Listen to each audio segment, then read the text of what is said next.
See, I've got this problem when I travel. A problem you might help me unravel has to do with the motel room I get assigned.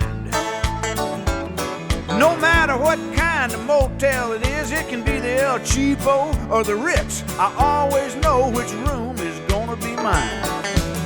It's the room next to the elevator, across from the ice machine, down the hall from the all-night lounge where the rock and roll band screams, and the guy next door's in training for the Olympic snoring team. The room right next to the elevator, across from the ice machine. Well, sick of chance and circumstance, I made my reservations in advance. Said a king-size room, no smoking, if you please.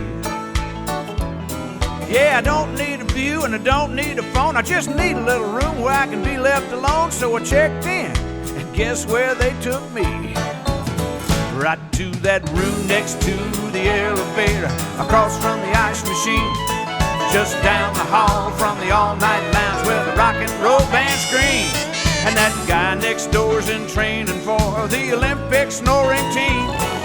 The room right next to the elevator, across from the ice machine.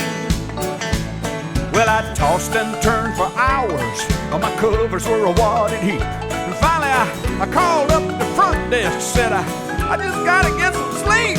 So they moved me to 3 a.m. and you're not gonna believe the room they put me in. It was the room beneath the concrete stairwell next to the banquet hall, where the Pulaski family was having a wedding with a polka band and all. Right next door to the kitchen floor where the pots and pans would fall. So I grabbed up my clothes and bags and ran screaming down the hall, back to my room next to the elevator, across from the ice machine.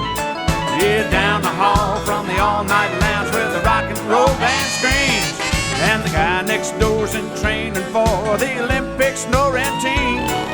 My room next to the elevator, across from the ice machine. My room next to the elevator, across from that good old ice machine.